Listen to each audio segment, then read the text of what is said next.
महिमा हो। इस सुबह के समय पर आपके बीच में परमेश्वर के वचन को बताते हुए मुझे बड़ी खुशी हो रही है। आज के दिन के लिए प्रभु ने हमें दिया वो वचन यही है कि मत्ती सुसमाचार के किताब उसका 11वां अध्याय 21वां वचन मैं आपके लिए पढ़ता हूँ, ध्यान से सुनिए। हाय खुराजिन, हाय बेतसाइदा, जो सामर्थ्य के काम तुम में किए गए, यदि वे सूर और सैदा में किए जाते तो टाट ओढ़कर और राख में बैठकर वे कब के मन फिरा लेते थे। यहाँ पर प्रभु कहते हैं कि खुराजीन और बेतसाइदा देश को देखकर हाय कर प्रभु कहते हैं उस शहर को। उसके बाद में प्रभु कहते हैं यदि सूर और सैदा में तुम पर जो काम आश्चर्य कर मैंने किया, अगर सूर और सैदा में मैं किया होता तो वो कब का मन फिराते थे। देखिए आज मैं इस शूर देश के बारे में मैं आपके बीच में कुछ बातों को बताना चाहता हूं। परमेश्वर कहते हैं कि अगर तुम में जो आश्चर्य कर्म मैंने किया है, अगर सूर में मैं वो आश्चर्य कर्म करता था तो कब का वो मन फिरा लेते थे, क्योंकि परमेश्वर ने सूर देश को नेबुकदनेस्सर राजा को बेचकर प्रभु ने पूरा नाश कर दिया था। क्यों प्रभु ने नाश किया? देखिए पर एक टाइम था प्रभु ने उस देश को बहुत आशीष किया था। क्यों परमेश्वर ने उस देश को आशीष किया था? क्योंकि उस देश के लोगों ने, आप पहला राजाओं की किताब 5वां अध्याय पहला 5 वचन आप पढ़कर देखेंगे तो वहां पर लिखा है कि सूर देश का जो राजा ईराम था वो दाऊद का अच्छा एक मित्र था, अच्छा एक दोस्त था। इसके कारण जब सुलेमान जब प्रभु के लिए मंदिर बना रहा था उस समय पर इस सूर देश के राजा ईराम ने सुलेमान को मंदिर बनाने के लिए बहुत मदद किया उसने। इसके कारण प्रभु ने इस सूर देश को इतना आशीष किया कि बहुत आशीष किया। ये सूर देश जो है समुद्र के बीच में रहता था। इस सूर देश को प्रभु ये दिखने में बहुत सुंदर था और इस सूर देश में ही पूरे दुनिया के लोग व्यापार करने के लिए वहां पर जाते थे। सोचिए इतना प्रभु ने उसे आशीष किया कि पूछिए मत।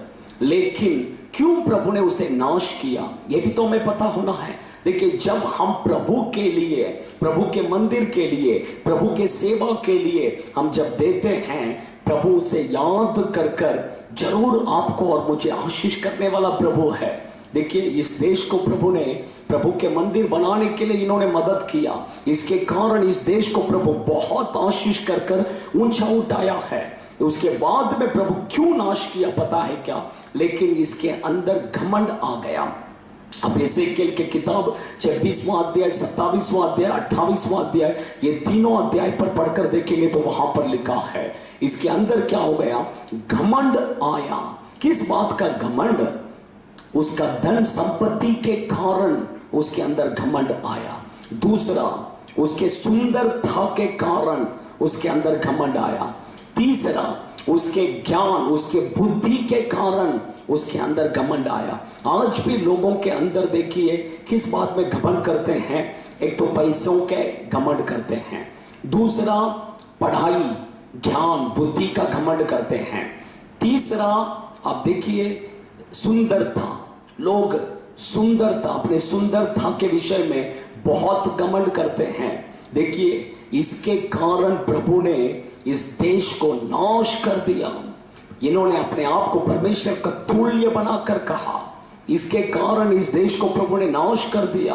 परमेश्वर के बच्चे लोग, वचन कहता है कि जो घमंड करते हैं उनका शत्रु कोई मनुष्य नहीं, उनके शत्रु कोई शैतान नहीं, उनका शत्रु प्रभु खुद उनका शत्रु हो जाता है। लेकिन जो अपने आप को नम्र करता है प्रभु उन्हें अपनी करुणा, अपनी कृपा को क्या करते हैं? दिखाते हैं।